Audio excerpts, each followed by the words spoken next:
and Anatma concepts also for our scholars and participants. Thank you very much for this speech. And now, next speaker in our program is Professor Ramnath Pandey sir, and he is from Vadodara University, Gujarat. He is a professor of Maharaj Sayaji Rao University, Vadodara, and he is working on the subject of Indology last 30 years, and he researched many more scholars, around about 50, and many books have been written by him. And now we have a pleasure that in this program we have Professor Ramnath Pandey sir as a special speaker of this program. Now I'd like to invite Professor Ramnath Pandey sir for his speech. Professor Pandey. Thank you madam. My self आवाज आ रही है? आवाज आ रही है? जी sir, जी sir. हाँ, देखिए, सबसे पहले तो किसी भी कॉन्फ्रेंस में या किसी भी उसमें मेरे साथ छोटी सी ये प्रॉब्लम होती है कि मेरा नाम जो लोग गलत बोलते हैं। वो मैंने पहले भी बोला था, मेरा नाम रामनाथ नहीं है, रमानाथ पांडे है। सबसे पहले ये छोटी सी मिस्टेक है जो मतलब सर, माफ कीजिएगा। नहीं, माफ करने की जरूरत नहीं, ये कॉमन ये होता ही है, ये क्योंकि वो कॉमन नाम। अच्छा, अब जो है मैं स्वामी जी को नमस्कार करता हूँ। जय स्वामी नारायण जी। दवे जी को नमस्कार करता हूँ, रत्नम जी को नमस्कार करता हूँ, और प्रोफेसर सिन्हा जी को नमस्कार करता हूँ, पूजा व्यास जी को नमस्कार करता हूँ। जितने विद्वज्जन जो इससे जुड़े हुए हैं उनको मैं नमस्कार करता हूँ। सारे छात्रों के प्रति जो है, जो भी है, मेरा आशीष है वो इसे मेरे लेक्चर का जो टॉपिक विवेक चूड़ामणि है, उसमें सबसे पहले मैं ये चाहूँगा कि मैं अपने आउटलाइन को, कि मैं उसमें क्या बोलने वाला हूँ, वो मैं स्पष्ट कर दूं। तो मेरे जो मुख्य रूप से इसमें 5 पॉइंट हैं कि विवेक चूड़ामणि है क्या। सबसे पहला, उसमें विवेक शब्द का क्या अर्थ है। फिर दूसरा जो है, तीसरा जो है अद्वैत वेदांत, क्योंकि अद्वैत वेदांत से विवेक चूड़ामणि का संबंध है, इसलिए तीसरे पॉइंट उस पर बोलूंगा मैं। और चौथा, अल्टीमेट गोल जो है अद्वैत वेदांत का क्या है और विवेक चूड़ामणि का क्या है। फिर जो है सेल्फ नॉलेज की सर्च करने की हम बात क्यों करते हैं, ब्रह्म के खोज की, ब्रह्म की प्राप्ति की बात हम क्यों करते हैं, इन सब, ये मेरे आउटलाइन है जिस पे मैं बोलूंगा। सबसे पहले जो है हम विवेक चूड़ामणि आते हैं। विवेक चूड़ामणि जो है एक बहुत इंपॉर्टेंट ग्रंथ है, केवल वेदांतियों के लिए ही नहीं, एक सामान्य व्यक्ति के लिए भी और आध्यात्मिक व्यक्ति के लिए। बड़ा मतलब ये applied form of the Vedanta कर सकते हैं इस टेक्स्ट को। अब इसका मैं उदाहरण देता हूं कि इसको हम कैसे समझ सकते हैं विवेक चूड़ामणि को। 2 शब्द है, विवेक और चूड़ामणि। तो विवेक चूड़ामणि का जब हम बात करते हैं तो इसका नाम ही जो है अपने आप में एक विशिष्ट निदर्शन हमें देता है। वेद का मतलब है, जो मानव शरीर है वो वेद है, और जो सिर है, मस्तक है, वो उपनिषद है। और तीसरी चीज है, जितने अन्य शास्त्रीय भाष्य हैं, शास्त्र पे जो भाष्य लिखे गए हैं उपनिषद इत्यादि पे, वो सारे मुकुट हैं, ताज हैं, और उस ताज पे चूड़ामणि विराजमान है, वो विवेक चूड़ामणि। अब वेदों को जब हम मानव शरीर, ये तो मैं समझा ही दिया। अब आगे जो है ये ग्रंथ जो है वो विशिष्ट है। विशिष्ट क्यों है? क्योंकि आध्यात्मिक और व्यावहारिक दोनों ही दृष्टियों से इसका अध्ययन और इसका जो मार्गदर्शन जो इसमें प्राप्त होता है वो आवश्यक है। अच्छा, विद्यार्थी जो है उनके लिए तो ये बहुत ही उपयोगी ग्रंथ है। वेदांत का अगर जो है किसी को नहीं ज्ञान हो और वो चाहे कि हम वेदांत को समझे अच्छी तरह से, तो विवेक चूड़ामणि से अच्छा कोई ग्रंथ नहीं। सबसे बड़ी विशेषता इसकी है। अब इसको हम जो है, शंकराचार्य ने इसको बड़ा पद्यमय शैली में लिखा, काव्यमय शैली में लिखा। शार्दूल विक्रीडित छंद और कहीं कहीं अन्य छंद, वसंत तिलका इत्यादि भी है। अब इसको, और इसमें दर्शन की बात कही है, तो अब इसकी हम तुलना कैसे करेंगे। एक जैसे शादी होती है, तो शादी में क्या होता है कि जो है शादी होती है, उसमें जो है कविता और दर्शन शास्त्र दोनों की शादी हो रही है, हम ये समझ लें। तो उसमें एक पुजारी होता है जो पूजा करता है, पूजा करवाता है, शादी करवाता है, पुजारी होता है। तो पुजारी कोई और नहीं, वो शंकराचार्य है। और जब शादी होती है तो उसमें दावत भी होता है, तो दावत के लिए पाठकगण है, विद्यार्थीगण है। इस पुस्तक के माध्यम से हम शादी की दावत का आनंद ले सकते हैं, पुस्तक के पृष्ठों के माध्यम से, श्लोकों के माध्यम से। तो ये इसको हम इस तरह से समझ सकते हैं। अब जो है, जब विवेक चूड़ामणि जब स्टार्ट होता है, आरंभ होता है, तो सबसे पहला जो श्लोक है, सर्व वेदांत सिद्धांत गोचरम तम अगोचरम गोविंदम परमानंदम सदगुरुम प्रणतोस्म्यहम्। अब ये बड़ा इंपॉर्टेंट जो है मंगलाचरण है जो शंकराचार्य ने किया। अब क्या है कि वेदांत सिद्धांत क्या है? हम लोग ये समझते हैं कि वेदांत सिद्धांत जो है वो प्रस्थानत्रयी है। केवल प्रस्थानत्रयी वेदांत नहीं है, केवल उपनिषद वेदांत है, क्योंकि वही वेद का अंतिम भाग है। गीता जो है वो तो स्मृतियों में उसकी गणना होती है, ब्रह्मसूत्र की भी वही स्थिति है। तो जो वेदांत की, जब हम प्योर वेदांत की बात करते हैं तो वो उपनिषद है, क्योंकि वेदों का अंतिम भाग वही है। इसलिए शंकराचार्य ने यहाँ प्रस्थानत्रयी, न तो प्रस्थानत्रयी शब्द का कोई प्रयोग किया है और न किसी अन्य का, सीधे उन्होंने कहा सर्व वेदांत सिद्धांत गोचरम। समस्त वेदांत का जो सिद्धांत है जिसमें हमें दिखलाई देता है वो उपनिषद है। तम अगोचरम, केवल उपनिषदों के माध्यम से ही उसके सार को हम जान सकते हैं, किसी अन्य माध्यम से नहीं। अब सत्य को जानने के अनेक सारे साधन होते हैं,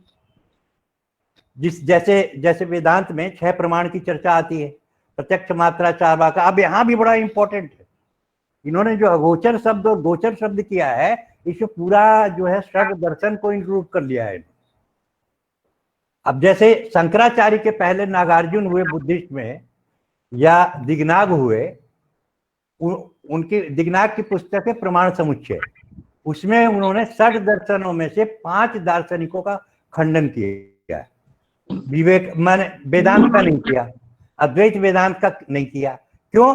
क्योंकि मीमांसा भी वेदांत है, वैशेषिक भी वेदांत है, जो भी है वेद के अंतिम भाग को जो मानते हैं वो सब वेदांत। वेदांत का मतलब केवल प्रस्थानत्रयी नहीं है, या जिसको हम समझते हैं वही नहीं है, मीमांसा भी वेदांत। ठीक है। तो वो ये कह रहे हैं कि जो प्रमाण, अब जो प्रत्यक्ष मात्रा चार वाका, बौद्धा वैशेषिकाद्यम, इस तरह से करके 6 प्रमाणों की संख्या है, तो उन प्रमाणों से भी हम उसको नहीं जान सकते। अब उपनिषद क्या कहती है? नैव वाचा नैव मनसा ज्ञातुम शक्यो न चक्षुषा।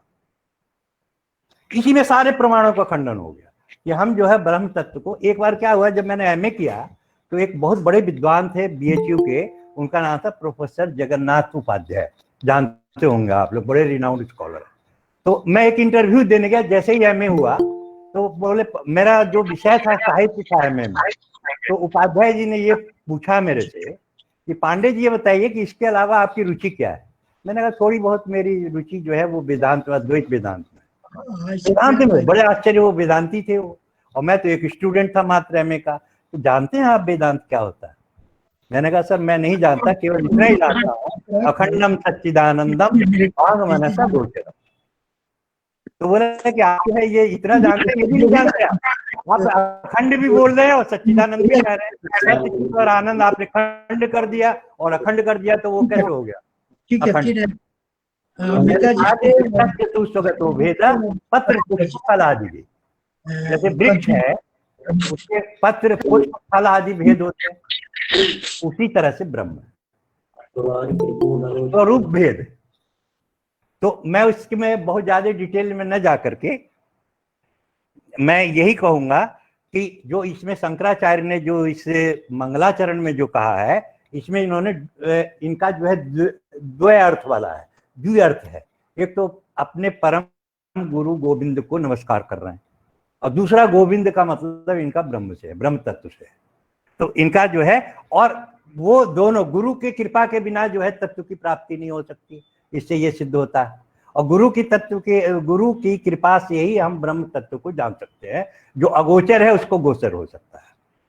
ठीक है, अब आगे नहीं करूँ। अब पूरे संपूर्ण श्लोक का पूरी विवेक चूड़ामणि का पूरे पुस्तक का जिस्ट जो है वो इस श्लोक में है, दूसरे नंबर श्लोक में। वो देखिए वो क्या कहते हैं, जंतु नाम नर नर जन्म दुर्लभ मतः पुंसत्वम ततो विप्रता तस्मात् वैदिक धर्म मार्ग परता विद्वतम अस्मात् परम आत्मानम आत्म विवेचनम स्वानुभवो ब्रह्मात्मना संस्थितिर मुक्तिर्नोषत जन्म कोटि सुकृतै पुण्यैर्विना न लभ्यते। ये बड़ा इंपॉर्टेंट है, पूरा अद्वैत वेदांत इस श्लोक में। अगर इस श्लोक को कोई अच्छी तरह से समझ जाएगा तो मैं समझता हूं कि उसको कोई ग्रंथ पढ़ने की जरूरत नहीं है, वो इसी से समझ जाएगा। यही है, पूरे शास्त्र का भंडार तो आदमी पूरे जीवन तक नहीं समझ सकता, केवल इस श्लोक को समझ जाए सारी चीजें समझ जाएगा, अद्वैत वेदांत का भी। तो क्या कहता है, तो कहता है सभी प्राणियों में मानव जीवन जो है वो श्रेष्ठ है। मानव जीवन ही ऐसा है कि जो समस्त प्राणियों में श्रेष्ठ है, उसे प्राप्त करना अत्यंत कठिन है, वो आसानी से नहीं मिलता किसी। फिर दूसरा क्या कहता है, उसमें भी मानव जीवन में भी क्या है, पुंसत्व प्राप्त करना बड़ा कठिन है, पुरुषत्व प्राप्त करना बड़ा कठिन है, और यहां तक कि दुर्लभ जीवन में भी सात्विक व्यवहार पाना कठिन है। अब यहां जो है ना देखिए, पुंसत्वम ततो विप्रता। अब विप्रता आता है तो जो संप्रदायवादी लोग हैं, बिल्कुल सामान्य अर्थ, यहाँ कोई संप्रदाय की बात नहीं है, स्कूल की बात नहीं है। विप्रता का मतलब ब्राह्मण से नहीं है, विप्रता का मतलब है जिसके अंदर सत्व नामक गुण हो। वो सत्व नामक गुण, सात्विक व्यवहार, वो विप्रता है, वो भी पाना कठिन है। और वेदांत के संदर्भ में अगर हम कहें तो अधिकारी होना बड़ा कठिन है। वेदांत अथवा तो ब्रह्म जिज्ञासा की जब बात करते हैं तो सबसे पहले ये है ना, अधिकारी तू विद्वत वेद वेदांगत्व इत्यादि, वो सब चीजें से अधिकारी होना चाहिए, तो वो बहुत कठिन है। अब इन सभी की तुलना में भी वेदों का अर्थ सहित पठन बड़ा दुर्लभ है, और जो नेक्स्ट उससे भी दुर्लभ है वैदिक मार्ग पर तत्पर होना। इन सबसे अधिक विद्वान होना दुर्लभ है। ये सब भी हो जाए, अगर विद्वान नहीं हो वो भी बड़ा कठिन काम है, हर एक कोई विद्वान नहीं हो सकता, या शास्त्रों में सही ज्ञान दुर्लभ है, हर एक को नहीं हो सकता। और ये सब होने के बाद भी आत्म और अनात्म में विवेक होना बड़ा मुश्किल। क्या आत्म है और क्या अनात्म है, इसमें विवेक करना जो है वो अत्यंत मुश्किल है। जैसे स्वामी जी ने कहा, वास्तविक में सत्य क्या है और असत्य क्या है। विवेक का मतलब क्या है, जब सामान्य भाषा में जब हम समझते हैं, स्टूडेंट्स की लैंग्वेज में, लेमैन की लैंग्वेज में, तो नीर क्षीर विवेक, दूध को अलग कर देना, पानी को अलग करना, वो हंस करता है, तो वो बुद्धि होनी चाहिए। तो यहाँ विवेक का मतलब लोग क्या करते हैं, डिस्क्रिमिनेशन करते हैं, डिस्कर्ण करते हैं, और भी बहुत सारे करते हैं, पर एक्चुअली इसका ये सब मतलब नहीं है। इसका सीधा सा मतलब, अगर अंग्रेजी में हम इसको ट्रांसलेशन करेंगे तो विजडम से बढ़िया इसका कोई ट्रांसलेशन नहीं हो सकता, मेरा जो मानना है। मैं गलत भी हो सकता हूं, पर जो मैं समझ पाया हूं अपने इतने साल के अध्ययन के कैरियर में, कि जो इंग्लिश का जो बेस्ट ट्रांसलेशन विवेक का है वो विजडम है। विजडम का मतलब यू हैव टू अप्लाई, जैसे हम कहते हैं ना, सत्यम वद धर्मम चरा इत्यादि, बहुत सारे व्यावहारिकता की बात करते हैं हम, जो है नीति की बात करते हैं, आदर्श की बात करते हैं, पर खुद हम झूठ बोलते हैं। तो उन चीजों को, शास्त्रों का ज्ञान होते हुए जब हम अपने व्यवहार में उसको उपयोग नहीं करेंगे तो उसका कोई मतलब नहीं है। विवेक का मतलब यही है कि केवल हमें पढ़ना नहीं, उसका अपने जीवन में उपयोग करना। अब जो है नेक्स्ट आते हैं हम अद्वैत वेदांत पे, क्योंकि टाइम का बहुत कम है, बहुत सीमा है और बहुत कम है टाइम, तो मैं जो नेक्स्ट जो इम्पोर्टेंट है उस पर आ रहा हूं कि ये पूरा संसार जो है वो इलूजरी है।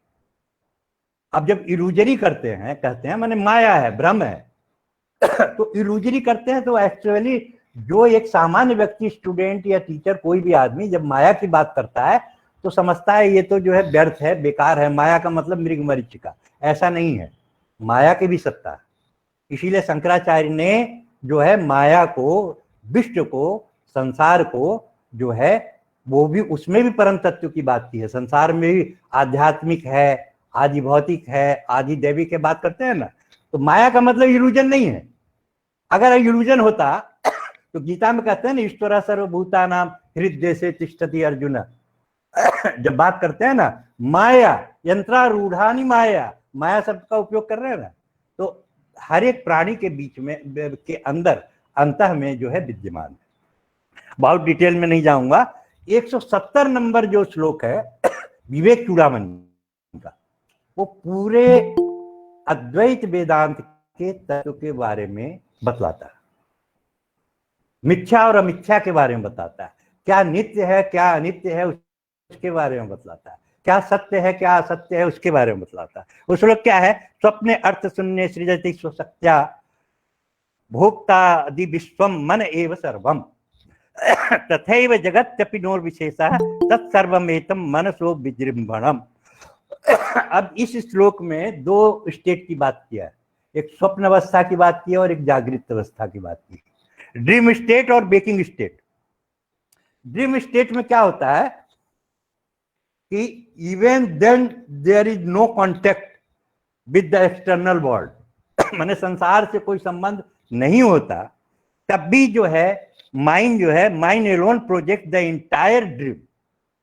मन में वो सब कुछ होता है, मन से ही सब कुछ होता है मन में, क्योंकि वो इकट्ठा है, संचित है, इसलिए। तो यूनिवर्स ऑफ एंजॉयर एक्सेट्रा। फिर दूसरा जो है बेकिंग स्टेट में क्या है कि बेकिंग स्टेट में भी यही होता है कि there is no different, all this world of myriad phenomena is but a projection of the mind। फिर ब्रह्म सत्य जगत मिथ्या, जैसे शंकराचार्य का बहुत प्रसिद्ध है, ब्रह्म सत्यम जगत मिथ्या जीवो ब्रह्मैव न परः। अब the world is illusory, Brahman universal self is the sole reality, individual self is not. अब इस श्लोक में ये सब जानते हैं, श्लोक हर एक व्यक्ति जानता है, थोड़ा सा भी जिसका वेदांत का या दर्शन का ज्ञान हो, कॉमन मैन भी जानता है ब्रह्म सत्य। अब इसमें क्या होता है कि लोग गलती क्या करते हैं कि पहला श्लोक ले लेते हैं और दूसरे को छोड़ देते हैं और फिर वो गाना गाने लगते हैं कि ब्रह्म तो सत्य है और संसार मिथ्या है, जो कि ऐसा नहीं, क्योंकि दूसरी लाइन को छोड़ना वही विवेक है। ब्रह्म सत्यम जगत मिथ्या जीवो ब्रह्मैव न परः, जीव ही ब्रह्म है। अब मैं एक उदाहरण देता हूं कि क्यों ऐसा शंकर ने कहा। बृहदारण्यक उपनिषद में एक परिच्छेद आया है Madhu Vidya, honey doctrine. Honey doctrine is very important और सबको पढ़ना चाहिए जिसको नहीं पता है, सारे स्टूडेंट्स को, टीचर्स को, किसी को भी, वो बहुत इंपॉर्टेंट है। वो क्या कहते हैं, यम पृथ्वी सर्वेशाम भूतानाम मधु। मधु माने अमृत, शहद, जिसको हम शहद बोलते हैं, अमृत बोलते हैं, नेक्टर। तो समस्त पृथ्वी माने पूरा संसार, संसार ही नहीं पूरा ब्रह्मांड, सभी प्राणियों के लिए अमृत है। एक बात, पूरा संसार सभी प्राणियों के लिए अमृत है। प्राणी का मतलब केवल मनुष्य से नहीं, जीवित और अजीवित, पेड़ पौधों के लिए भी, सबके लिए, पत्थरों के लिए भी, ठीक है ना, अमृत है। उसी प्रकार सारे प्राणी उस पृथ्वी के लिए अमृत है, मैंने रेसिप्रोकल सिस्टम है। अब ये कितनी बड़ी बात हमारा शास्त्र कह रहा है, जिसको कि देखिए एनवायरमेंट का जो प्रॉब्लम इशू है आज की डेट में, वो समस्या, वो कितने भी साइंटिस्ट कितना भी डेवलप हो जाए, 100 साल बाद भी, 1000 साल बाद भी, वो नेचुरल कैलेमिटी को दूर नहीं कर सकता। पर इस भावना को अगर वो समझ ले, मधु विद्या की भावना को, ब्रह्म विद्या की भावना को, तो हम उसमें बहुत कंट्रोल कर सकते हैं। वो भावना क्या है कि जिस चीज से मुझे कष्ट होता है उसी चीज से दूसरे को भी होगा, और जिस चीज से मुझे सुख मिलता है उसी चीज से दूसरे को भी सुख मिलता है। तो हम दूसरे के लिए कष्ट क्यों उत्पन्न करें, हैं? अगर ये भावना होगा तो हम ना तो पेड़ पौधों को नुकसान पहुंचाएंगे, ना अननेसेसरी पेट्रोल जलाएंगे, ना अननेसेसरी। तो ये जो चेतना जो है, ये कॉन्शियसनेस, ये भावना बच्चों के अंदर, हम लोग तो देखे अब तो बहुत बड़े हो गए, अब ये संभव नहीं है, पर जो बच्चे जो भविष्य में आने वाले हैं, कम से कम उनको उपदेश दे करके ये भावना तो जगा सकते हैं। तो ऐसी भावना जब आएगी तो नेचुरल कैलेमिटी पे अपने आप ही कंट्रोल होगा। उसके लिए हमें कोई साइंस की जरूरत नहीं है, फिजिकल साइंसेस की। अब आते हैं दो चीज, साइंस और शास्त्र में क्या अंतर है। साइंस और शास्त्र में कोई अंतर नहीं है, साइंस भी वही है, शास्त्र भी वही है। हम लोग गलती क्या करते हैं कि हम लोग स्मृति को शास्त्र मान लेते हैं। स्मृति शास्त्र नहीं है, जो प्योर शास्त्र है, जो प्योर साइंस है, वो वेद है, चारों वेद और उसके उपनिषद, क्योंकि वो ऋषियों के द्वारा है। बाकी जो अन्य ग्रंथ हैं, चाहे वो गीता ही क्यों ना हो, क्योंकि वो स्मृति है, शास्त्र है, ठीक है, सामान्य अर्थ में, पर ओरिजिनल शास्त्र तो वेद है, और जो उसके के अंग है उपनिषद है वही है। तो मेरा कहने का मतलब कि शास्त्र में जो कहा गया है वो कभी गलत हो ही नहीं सकता, इसीलिए उसको अपौरुषेय कहते हैं। अब जो है नेक्स्ट वर्ड पे आते हैं कि इसमें जब हम अद्वैत वेदांत की बात करते हैं, ब्रह्म तत्व की बात करते हैं कि अहम ब्रह्मास्मि तत्वमसि और अहम ब्रह्मास्मि, वही जो है तत्व है और वही तत्व मैं हूं। तो अहम ब्रह्मास्मि माने अहंता का त्याग, अगर शॉर्ट में कहेंगे गलत पहचान का त्याग। We have to give up the false identification. जब तक विद्वान व्यक्ति असत शरीर व इंद्रिय आदि में भ्रम से उत्पन्न हुई जो अहंता है, अहंग भाव है, जो अहंकार की भावना है, उसका त्याग नहीं कर लेते, तब तक वेदांत शास्त्र का कितना भी पारदर्शी व्यक्ति हो, कितना भी बड़ा विद्वान हो, कितना भी बड़ा सन्यासी हो, है ना, वो उसके मोक्ष की ओर उसका ध्यान नहीं जाएगा। मोक्ष की ओर, मोक्ष प्राप्त होना तो दूर की बात है, मोक्ष की ओर उसका ध्यान ही नहीं जाएगा। मोक्ष ऐसा परम तत्व, माने ऐसा इंपॉर्टेंट चीज है। अब इसमें इसीलिए जो है ना 160 नंबर श्लोक में विवेक चूड़ामणि में 3 प्रकार के व्यक्तियों की चर्चा है, वो बड़ा इंपॉर्टेंट है। देहो अहम इत्येव जड़स्य बुद्धि देहे च जीवे विदुषस्व त्वं हं धी विवेक विज्ञान वतो महात्मनो ब्रह्माहम इत्येव मति सदात्मनि। अब ये कह रहा है कि 3 प्रकार के पुरुष हैं। एक तो मूर्ख पुरुष, अधम उत्तम मध्यम भर्तृहरि वगैरह बोलते हैं ना, तो उसी तरह से यहाँ भी इन्होंने 3 तरह से डिवाइड किया है, 3 प्रकार के व्यक्ति। मूर्ख पुरुष, मैं शरीर हूं, मैं देह हूं, जो है ना वो देही से सब कुछ है, इसमें जो बुद्धि रखता हो वो मूर्ख पुरुष है, उसको मूर्ख पुरुष कहा है यहाँ पे। फिर जो है विद्वान, जो देह को भी मानता है और आत्मा को भी मानता है, तो बोले वो भी जो है ज्ञानी नहीं, विद्वान होने के बावजूद भी वो भी ज्ञानी नहीं। तो विवेकी होना जरूरी है। तो विवेकी जो विवेक ज्ञान से युक्त महात्मा कि मैं ब्रह्म हूं, ऐसी सत्य आत्मा में जिसकी बुद्धि होती है।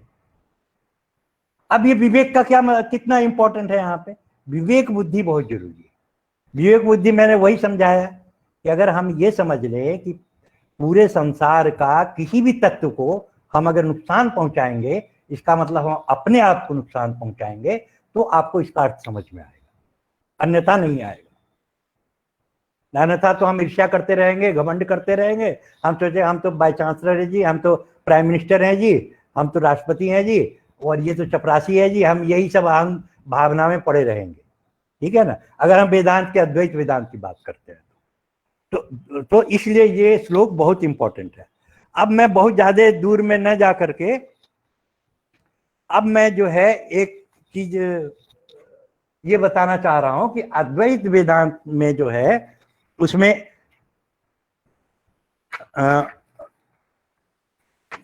लास्ट में जो है ह्यूमन 5 बॉडीज की बात की है, जिसको हम लोग जानते हैं कि मनोमय कोश है, विज्ञानमय कोश है इत्यादि।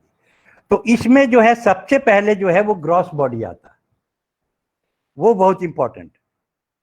Bliss body is the casual body, जिसको आनंदमय कोश कहते हैं, वो कैजुअल बॉडी है, जिससे कि out of which the other 4 bodies are created. चारों जो अन्य शरीर है वो उसी से बनते हैं। फिर उसके बाद विजडम, विवेक की जब बात आती है, बॉडी डिस्क्रिमिनेशन की बात आती है, रियल और अनरियल के लिए, तो मटेरियल रियलिटी। तो 5 है इसमें, अन्नमय कोश, फिर उसके बाद जो है प्राणमय कोश, मनमय कोश और विज्ञानमय कोश और आनंदमय कोश। तो जब क्रिएशन की बात आती है तो हम इसको उल्टा कर देते हैं। उल्टा कर देते हैं का मतलब पहले ब्लिस आएगा, कैजुअल बॉडी आएगा, वहां से लेके हम लास्ट तक पहुंचेंगे। तो ज्यादा टाइम नहीं है इसलिए मैं बहुत ज्यादा नहीं बताऊंगा। और ये मैं बता चुका हूं। अब जो है बेसिक वेदांत की जब हम बात करते हैं तो बेसिक वेदांत जो है वो बात करता है हॉलिस्टिक वननेस की बात करता है। वो व्यू ऑफ लाइफ जो है, जो मैंने बताया वो हॉलिस्टिक ही है। जो अभी मैंने पृथ्वी सर्वेशा भूतानाम मधु, बहुत इंपॉर्टेंट सेंटेंस है, बहुत इंपॉर्टेंट डॉक्ट्रिन है, पूरे उपनिषद का समझिए सार है। तो ये जो होलिस्टिक वननेस जो है व्यू ऑफ लाइफ की बात करते हैं, तो इसमें ब्राह्मण है, फिर ब्रह्मन, आत्मन और संसार, ये 3 चीज है। तो इसमें भी बहुत ज्यादा नहीं करूंगा मैं। फिर उसके बाद नेचर ऑफ द माइंड। अब लास्ट में मैं आता हूं nature of the mind. Mind का बड़ा इंपॉर्टेंट रोल है। कह रहा कि जो कुछ भी है अज्ञान या जो कुछ भी है वो मन के कारण ही है। वो पहले मैंने बताया था ना कि वेकिंग स्टेट और ड्रीम स्टेट, वहां भी मन का ही खेल है और पूरे संसार में मन का खेल है। तो उसमें जो है multi functional mind, A wave of energy इसको हम बोल सकते हैं। तो उसमें 8 चीजें हैं। कौन कौन सी? Thinking, feeling, wanting, perceiving, discriminating, relating, remembering और इमेजिनिंग, ये चीजें हैं। Mind operates in the field of duality dominated by the rajas and tamas. 3 गुण में जो रजस और तमस है वो डोमिनेट करता है। फिर उसके बाद it creates many daily activities including giving lecturers, जो हम लेक्चर करते हैं वो भी। It is the sattva which creates a pathway to viveka. ठीक है। अब माइंड क्या है ये सब बताने की यहां जरूरत नहीं है, केवल मैं इतना बताऊंगा, mind alone is the responsible. Time है अभी? आप भी है कुछ टाइम है? 2-4 मिनट? नहीं सर, थोड़ा अगले सेशन को भी स्टार्ट करना है। अच्छा ठीक है, तो मैं खत्म कर रहा हूँ। जी। माइंड एलोन इज रिस्पॉन्सिबल कह दिया मैंने। अब उसके बाद हम कहेंगे कि self and mind attribute. Mind का क्या लक्षण है, माने क्या विशेषता है, और ब्रह्म का, आत्म तत्व का क्या विशेषता है, ये मैं बता करके खत्म करूंगा। इसमें हमने पावर पॉइंट में हमने बनाया है पर वो मैंने दिखाया नहीं यहाँ पे। तो आत्मा जो है वो सबसे पहला जो विशेषता है आत्मा की वो है इटर्नल, और माइंड की जो है वो टेम्परेरी। दूसरा है सेल्फ इज सिंगुलर और माइंड इज ड्यूअल, जिसमें सांख्य भी आ जाता है। फिर self is blissfulness, mind is suffering. फिर self is compassion, mind is ignorance. Then फिर सेल्फ लिबरेट्स, फिर माइंड माइंड्स। फिर self is spiritual, mind is material. So balancing a life between spirituality and materiality creates a pathway to vivek and liberation. बस ये मैं इतना कह करके, क्योंकि समय का अभाव है। अब बाकी तो जो है माइंडफुलनेस में 4 चीजें और है जो हमें ध्यान रखना है। Presence, awareness, kindness and relaxation. ये 4 चीजें बहुत इंपॉर्टेंट है। ठीक है। तो इसमें जो है प्रेजेंस में है कि we should make our self available to every movement of life. Awareness में living with the awareness that we are not the mind and body but only pure consciousness creates liberation. फिर kindness, self forgiveness इत्यादि। फिर relaxation में let go creates a peaceful life and awakens the sleeping self. ठीक है, बस इतना कह करके, और मैं एक शंकराचार्य का एक कोटेशन में आपको कोट कर रहा हूं, वो लास्ट में, जो कि do not be proud of wealth, सबसे पहला। दूसरा पीपल, रिलेशंस एंड फ्रेंड्स और youth, all these are snatched by time in the blink of an eye. Giving up this illusory world, no and attain supreme. Thank you very much. धन्यवाद sir.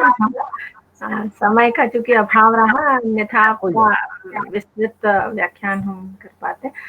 हमारे बीच हमारे साथ हमारे resource person के रूप में जुड़े आचार्य माननीय मणि द्रविड़ शास्त्री सर हमारे साथ अभी उपस्थित हैं। हम आपका अभी उद्घाटन सत्र में हार्दिक अभिनंदन और स्वागत करते हैं।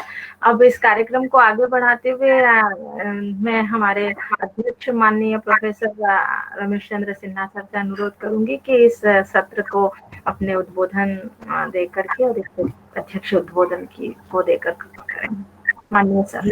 शास्त्री जी को मेरा नमस्कार।